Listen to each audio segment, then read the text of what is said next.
Very good. So wonderful to see all of you here. I'm Heidi Helfand, and we'll be spending the next 40 minutes together to talk about a topic that I love. I call it dynamic reteaming, and here we're going to talk about dynamic reteaming at fast-changing companies. Sometimes our companies grow big, sometimes they shrink, sometimes there's other changes that we have to deal with, while at the same time delivering software according to the commitments that we've made. So we have an important task for us.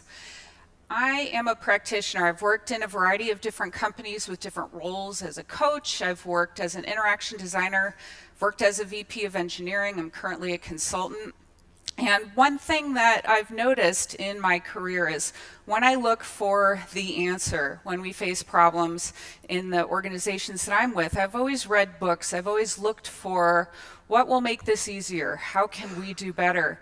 And a lot of the traditional advice that I've read has been something like this: keep your team stable or the same, forming, storming, norming, performing. We want teams to gel. Time will take care of it. If we just stay together, we can attain high performance. My experience has been a little bit different in that it only takes one person to change a team system, to change a team dynamic. One person will join a team, they'll bring their new ideas, their personality. The team isn't the same as it was before. There's a human part of all this software development. When I was working at the second startup I was working at, I worked with an amazing coach, Paul Tevis. He did things unlike others had done before him. He, in fact, here stood on a table to get the attention of a large group he was facilitating. He brought his uniqueness to his role of coach, and only he could inhabit the coach role in his unique way. Now, on the flip side, when people leave our teams, it can feel completely different. And the more people that leave, we might feel like we want to change the name of our team. The identity might feel different and change. We might rename the team. So people join our teams and people leave our teams. It only takes one person, and I'm sort of curious about your experience. Why don't you raise your hand if you've gotten a new team member in the last month or two at your company? Raise your hand. Okay, look around. All right. You can put your hands down. Now, please raise your hand if someone has left your team in the last month or two. We have an acceleration of departures these days. It's kind of a bummer. But anyway, I mean, this is like something that we deal with. Team change is inevitable. So I think instead of focusing on let's try to control everything and keep everything stable, that would be great. I would love it if I could have teams that attained this high performance just due to time. But in my experience, it's more like we call like a funhouse floor. Things are changing on us. Sometimes we catalyze changes as well. So let's lean into that. Let's shift the perspective into getting better at change so we can work on delivering software, delighting our customers, but we could also prepare for the inevitable changes that we're going to face, that we're going to have to deal with. So a little bit about myself. I've been in the software industry for 20 plus years at several different startups that grew bigger, shifted and changed. I've been through acquisitions. I've been at 2 companies that went public, very successful companies. I looked back in my career and I looked at that traditional wisdom. I was like, wait a minute, were we doing it wrong because we didn't follow those guidelines? Well, no, we had to help those changes be facilitated, had to lean into change while, again, at the same time delivering software. So I became very curious about this topic. I became obsessed with this topic. I interviewed people around the world and wrote a book called Dynamic Reteaming. But don't get me wrong, I'm not suggesting that you go back to your companies and start a reorg. That's not my goal here, and I'm not saying that you need to change your teams and that's the solution to all the challenges that you have. I'm not saying that that's always the answer. I'm also not saying, and I don't suggest that it's easy to go through different changes in our team, especially if they catch us by surprise and we don't want the stuff to happen. I think that sometimes changes in our teams can be quite horrifying. Other times it can be pretty awesome. because it's maybe what we want and it helps us solve problems. So welcome to reality. We, I think, in here have a similar experience in that our teams change. And when I give talks like this around the world, I usually have this similar result, with people raising their hands saying that, yeah, our teams change. So when our teams change, we're not doing it wrong, right? I think there's something about teams aging and changing. This is an eco-cycle from the book Panarchy, written about in another wonderful book called Liberating Structures. And just to get this model down, because I'll refer to it later, let's talk about forestry. Okay, so if you plant seeds, you can grow a tree, right? Sometimes the tree will take off. It'll be a young tree going into adolescence. Sometimes maybe it doesn't quite make it. It goes through a poverty trap or kind of an early exit or a fail. I was at a startup. We weren't making any money. Our first product failed. It's almost like it was in a poverty trap before we shifted into something else. So teams age and change. So you go through a birth phase, adolescence. Maybe the team gets more mature. Maybe like in forestry here, you'll have a lot of trees coming together. You'll have this nice sort of landscape. At times you'll have a rigidity trap. Maybe that forest canopy, the part at the top, it's preventing the light from getting in, and some of the trees are kind of dying out, kind of rigidity trap. It's an exit phase.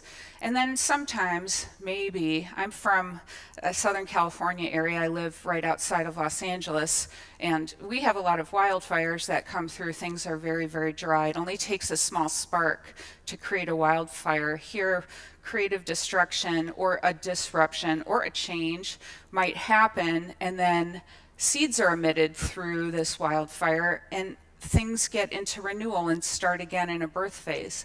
It's kind of like, it's an eco-cycle. So I like to apply this as a metaphor. I like to apply for teams. So we'll talk about that in a little while, but why do our teams change? Here are some of the reasons. Maybe because we have a mandate to grow. That happens sometimes. Startups get a lot of funding. There's this understanding that you're going to build this large company. Other times, we've seen it in the news lately, teams shrink for a variety of reasons. There's a new leader effect. Sometimes new leaders come in and there's changes in the teams. We've had a lot of layoffs in recent days that have been quite depressing and challenging for a lot of people. Sometimes our teams grow, sometimes they shrink. Sometimes maybe we want to start a new product. We have an existing product line, want to start a new product. Maybe we create a team off to the side to work on this new product. Some teams deliberately change to share knowledge, right? And remember that forming, storming, norming, performing, that Tuckman model. I think it's a cool model in that I like that easy metaphor because we want our teams to gel. But sometimes, if you've ever been on a team for too long, you might feel like you're stagnating, like you need a change. Maybe you want to work on something different or work with different people. And then there's other surprises that happen that cause our teams to change. So we're either going to start the change ourselves. Maybe a team has a retrospective and determines, hey, we should be 2 teams and not 1. We feel like we'll be more effective if we make a change like that. It's kind of like that picture. I like a lot of examples from nature. They grow avocados near where I'm from, and at a certain phase when avocado trees get really, really mature, someone comes in, take action, chops down the avocado trees, they paint them white like this, and then the trees renew and kind of regrow again. I like that metaphor. Other times changes are out of our control. They'll come in from the outside. We might not be expecting them. COVID happened, changed a lot for many of us, right? So you're either going to catalyze the change. Maybe you're part of a leadership team and you decide this is what we should do. We should reorg this way, or maybe it's within the team's control. So I think these kind of changes in our teams happen in different ways. I like this image from Sam Kainer. He wrote a wonderful book about facilitation, The Facilitator's Guide to Participatory Decision Making. And I think really it captures a lot of stuff. So maybe you'll have a change that comes from the top. Maybe you don't even know who decided to make the changes. It's kind of this top-down change. Other times, like the picture in the middle, you'll be asked to give input on some changes that are about to happen. I really like that. I think it's really nice when we get to give input into our team changes. And then the last picture with all these different arrows is kind of changed by consensus. So maybe sometime in our teams we'll decide together, like in a retrospective, that our teams should be different. So team changes happen for different reasons. They also happen at different levels. You might decide, hey, you're bored in your team, you want to learn something new, totally valid. So maybe you want to change teams. Could happen at the team level, the company level, maybe beyond.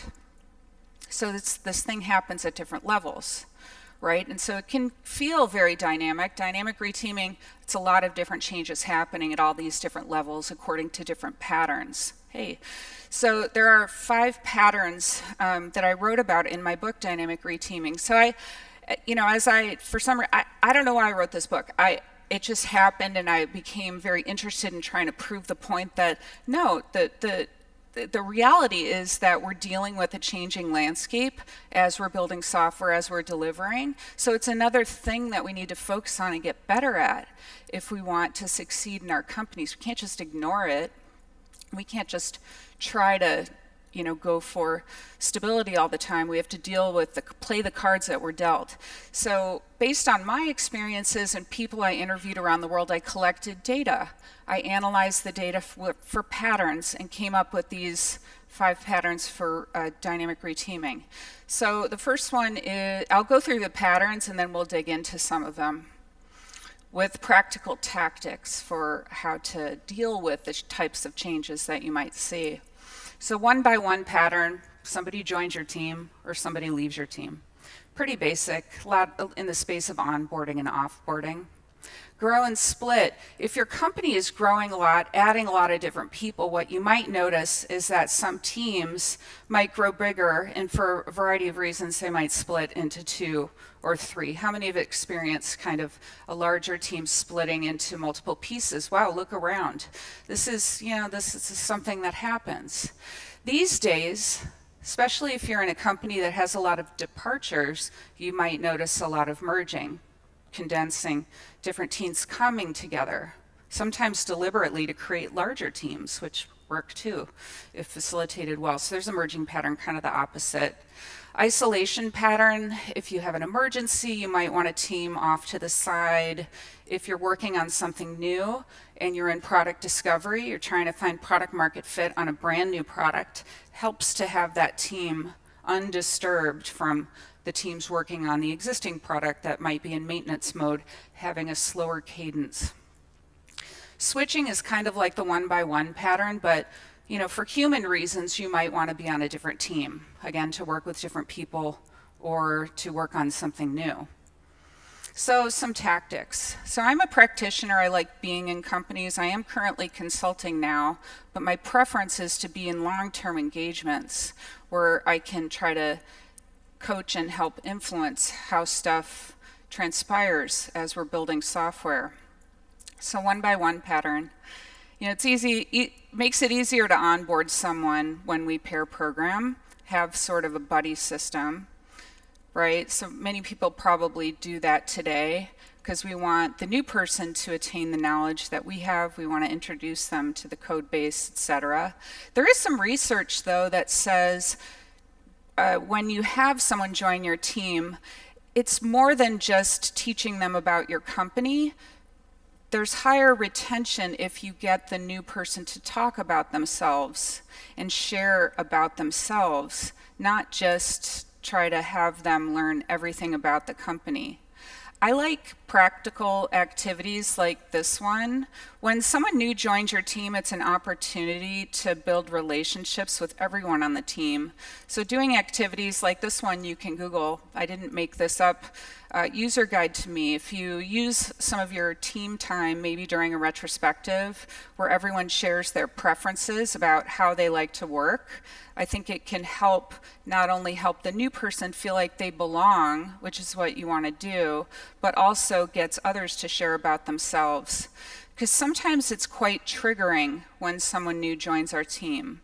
It's it's not always understood. Sometimes if you've ever been at a company and like suddenly you have a new team member, that's not recommended, but sometimes we deal with that. It can be quite triggering. Why is this new person here?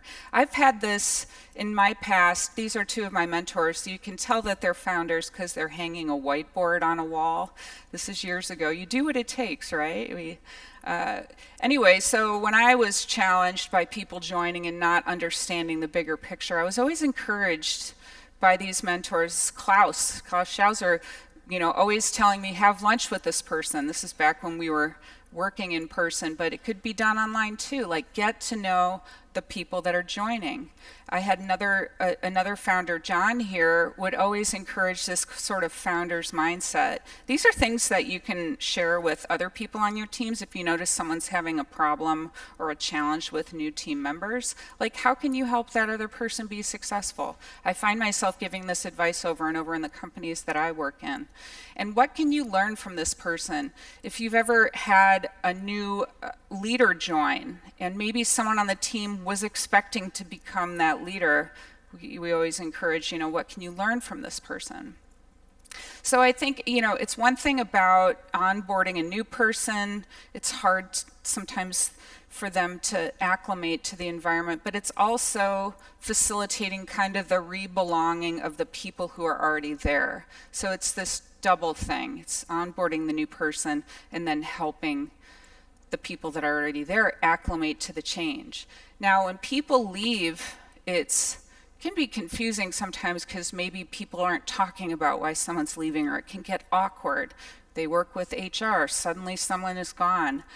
One activity that I really like, and I learned it from an organization called CRR Global, is this: getting people to talk about the things that the person that is leaving, the things that they did that you want to carry on. I worked with a product manager once, and our office was at this beautiful setting. It was nearby this trail. I snapped this picture. When they would attain or deliver something significant on their roadmap, the product manager would take the engineering team to this cliff, and they would scream off the side of the cliff and really celebrate their delivery. And that product manager wound up leaving the company, but this team decided that they're going to continue that tradition in his name. So sometimes, we are unique people. We bring different things to the role. It's not in the job description to scream off the side of a cliff, but this team thought, all right, this person is leaving. Let's talk about it. What are we going to continue on doing that this person did? And it came out of a retrospective. So I think you can reflect on the onboarding and offboarding. So now sometimes our teams get larger. The meeting that was 10 minutes now takes 30 minutes. Planning takes forever. The work becomes unrelated, so we're not paying attention to each other anymore. And usually that leads to splitting a team. Maybe, and ideally, the team is deciding that they want to do this. Anytime a change is imposed outside of the team, it's extremely risky. Someone might judge a team, hey, it's too big, you should be 2 teams, but that might not be appropriate for the team. So I think we need to empower the teams to have some decision making here. But grow and split. Like, teams grow big, maybe there's sort of a rigidity trap, we're not as effective as we used to be, how can we change? And the team decides we're going to be new again and we're going to split. There's patterns and anti-patterns here. Sometimes if a person is shared between the 2 teams, you can't suddenly materialize a new product manager with both teams. Or maybe someone in design or quality now has to contend with 2 sets of meetings. This is not always easy, and you encounter a problem, you make a change, and you have new problems. It's how we do this over and over. Right? Some teams mark the ending with a ritual. This was a picture from a company, Unruly, in London. I interviewed Rachel Davies in my book, Dynamic Reteaming, and when one of their first teams split into 3, they had a Lord of the Rings inspired celebration. It was the splitting of the fellowship, and they just made it fun. So you can do that, why not? Determine what to bring forward. Usually teams go through a set of checklists, redo what work are we going to do in each of these 2 teams, how are we going to split up the code base, etc. And, again, I think it's really great to encourage teams, especially in a retrospective, when you're trying to improve how you work anyway, why not include team composition changes as part of the deal? I was with a team once, they grew larger, and they decided to split. One of the challenges they had faced is they were building web-based software, but they also had iOS developers. And they wanted to pair. And in their configuration, they decided, okay, we're going to just move from one team to the next, whoever had the most work for us to develop, on the iPhone. And so they were able to do that. And upon reflection, they later decided to split into two teams. But the point is that they were able to pursue a better working condition for themselves and kind of adjust as they went forward. And I think that's really cool to have that decision-making ability, to have that agency. And so retrospectives help with that. So the opposite of that grow and split is the merging pattern, when two teams join together to form a larger team. So I interviewed an engineering manager from a company called TradeMe in New Zealand, William Them is his name, and he was working with different teams that were porting an application from one language to another, and they were pair programming a lot, and they wanted a lot more variety to their pair programming, so they decided to come together and merge their teams into a larger team. And then every morning at their stand-up, they would set or reset their pairs. Were they going to continue with the same pair or have a new pair? So merging teams enabled them to have greater variety in pair programming. And they liked that, and that's what they wanted to do, and they were able to do that. I think one of the challenges with larger teams is that it can be challenging to facilitate a large group of people. So these are some books that help with that. Liberating Structures, one that I mentioned earlier, has some tactics for facilitation patterns that scale.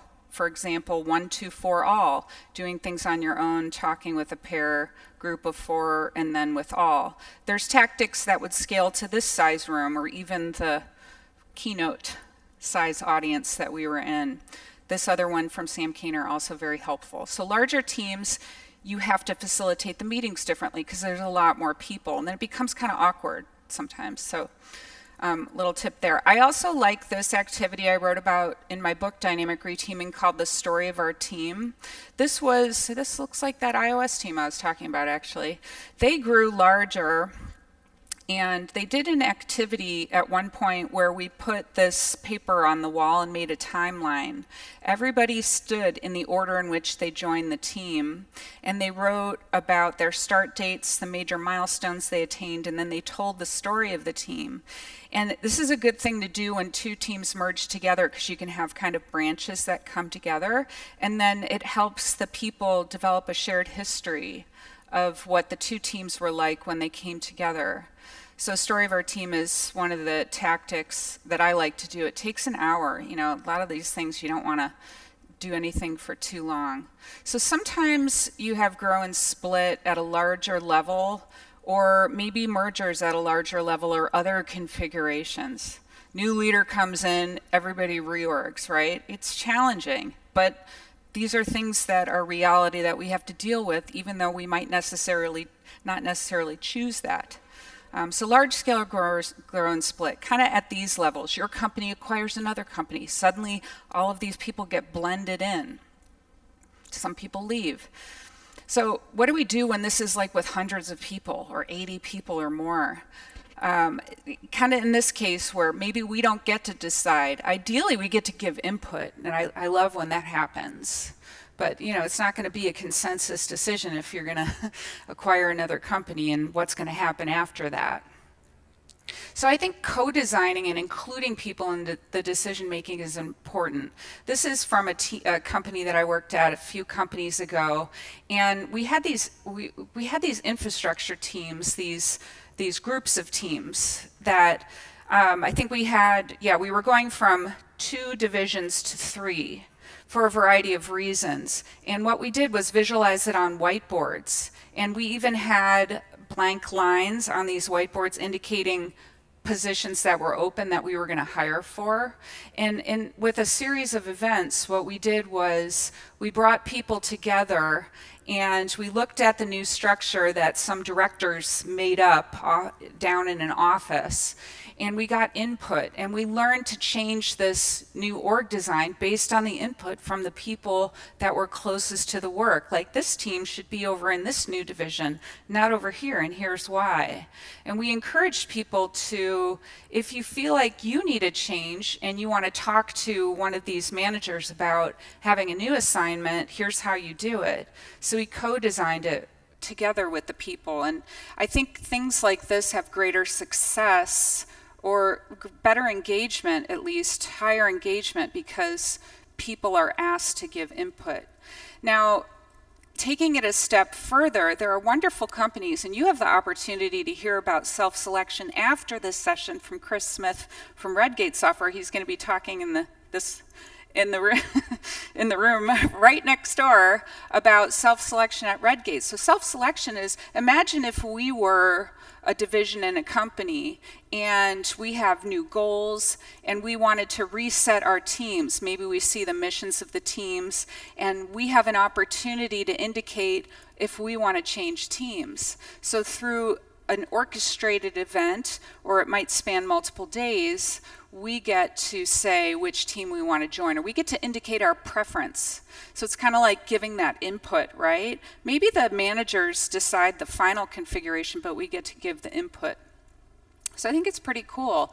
And this is an example of doing one for a hackathon. So some people that want to try things like this, where you enable people to have choice in their team, you can try it with a smaller event first, maybe before doing it for real.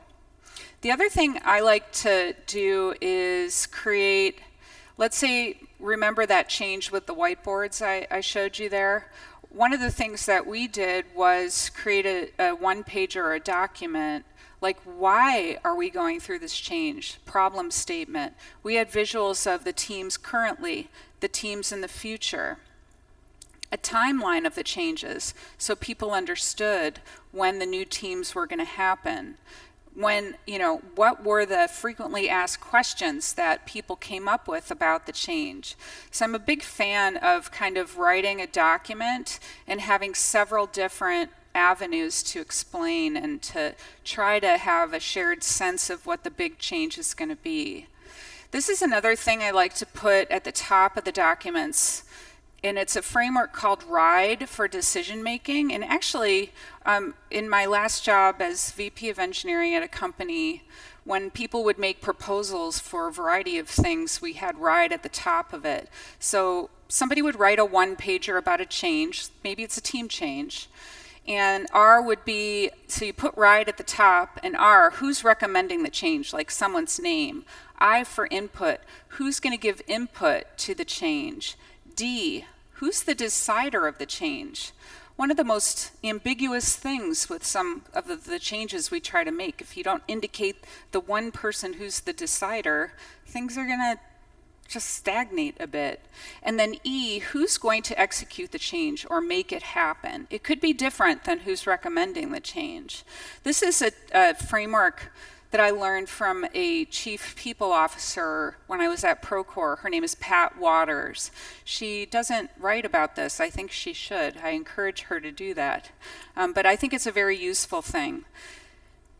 Even if you do all this stuff, you have your documents, you have meetings about the change, you send messages about the change, you have emails about the change, some people don't know that there's a change coming. Like, you have to repeat things 7 times. This is wisdom from Patrick Lencioni.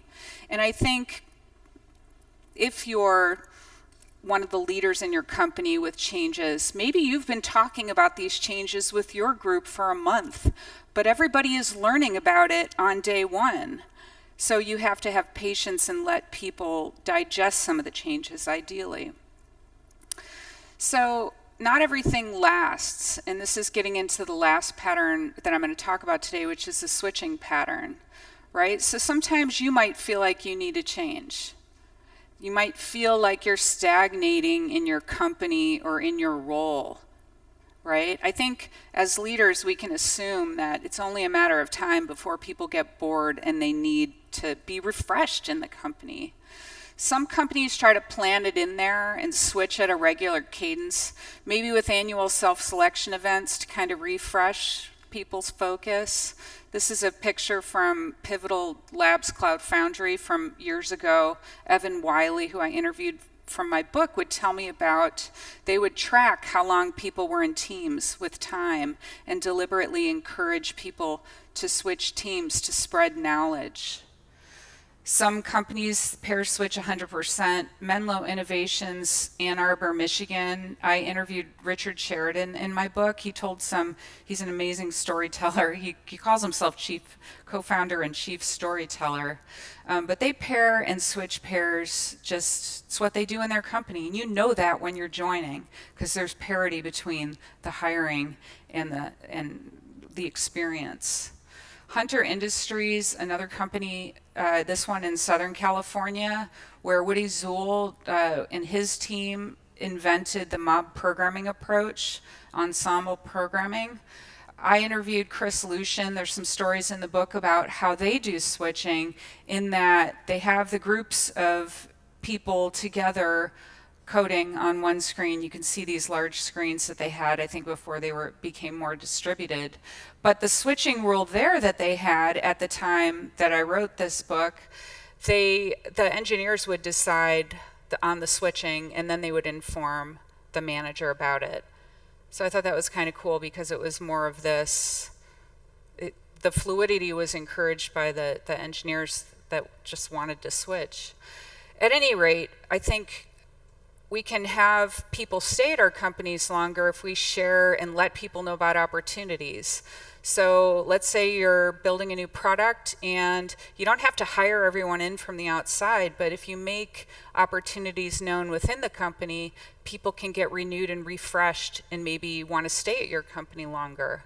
We did it with a whiteboard at one company. This is like pre-pandemic, but you can do it online as well. And just if people, we're all hearing from recruiters, we know that there's opportunities elsewhere, but we can take the time and do it within our companies.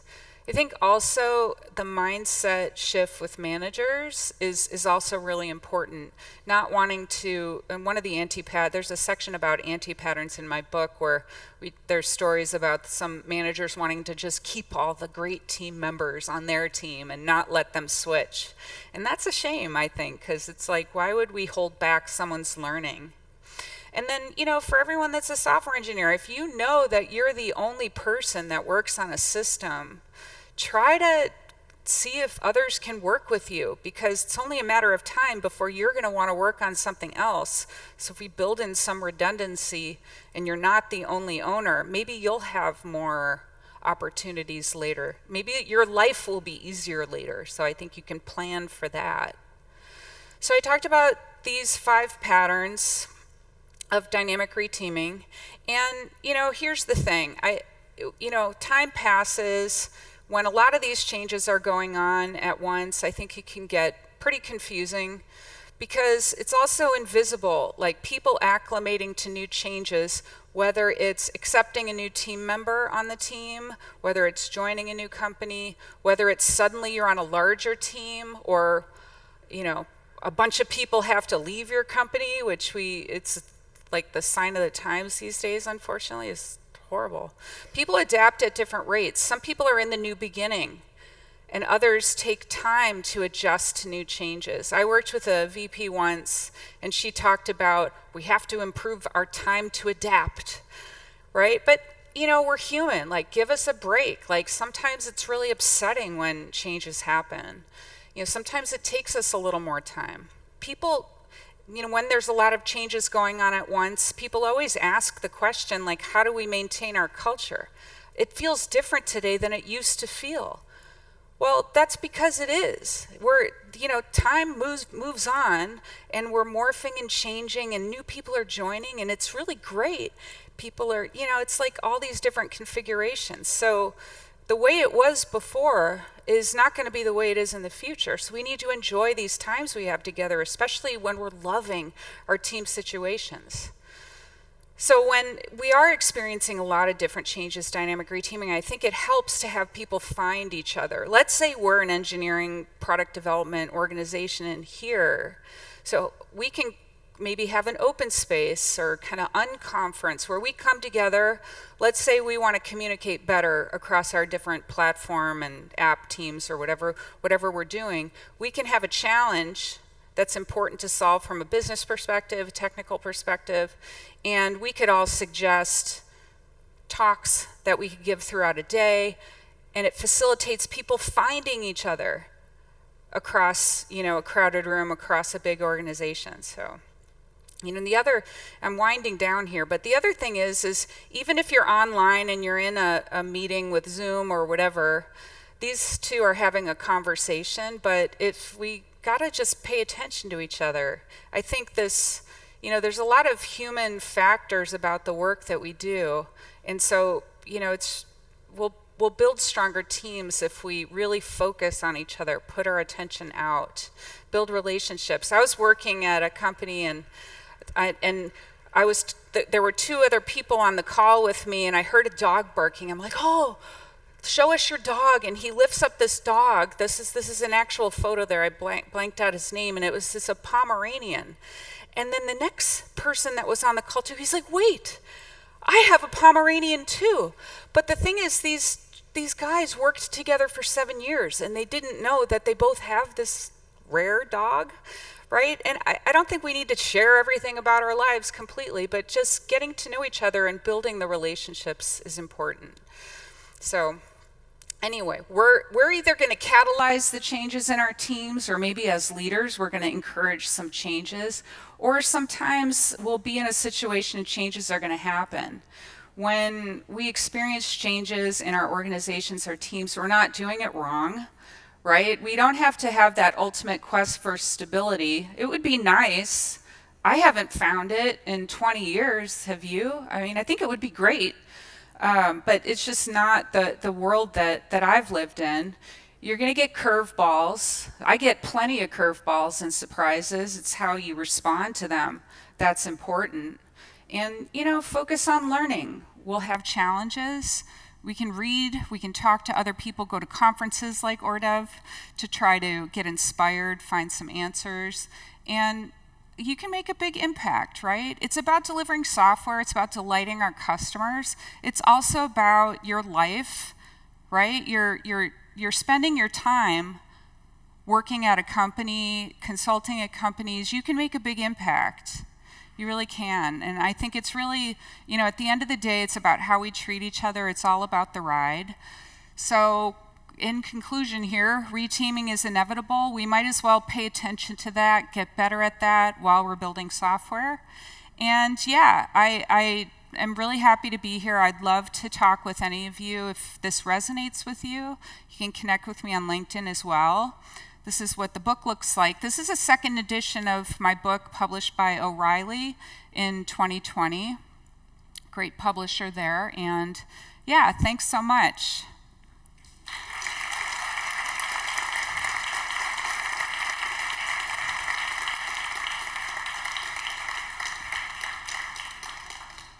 I think I have time for like a question or two. I have this time timer app, and look, there's still a little bit left in the red. So what questions do you have?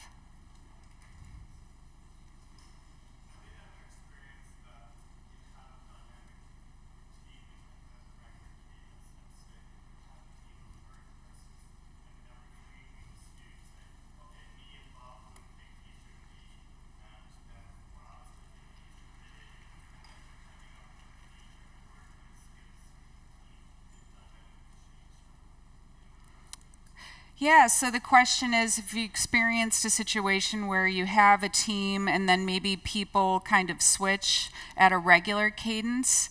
I have just in some of the teams that I've been in that have been larger in that practice pairing, because they'd want to pair and switch pairs. And actually, that's a really good lead into Chris's talk in the next room, where at a regular cadence, at a larger scale, their teams change.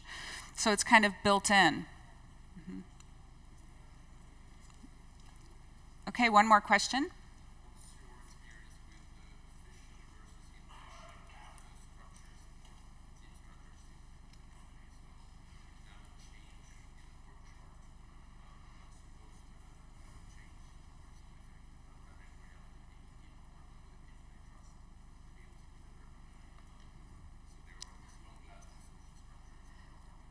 Yeah, that's a really insightful and great question. So the question is, like, there could be like formal changes in teams or formal reorgs or formal new structures, but then still maybe some of the people, even though they're in the new teams officially, they're still working with other people and through their other regular networks. I think that's fine. I think that's another aspect of reality. We make connections with people. Maybe we continue some of the stuff.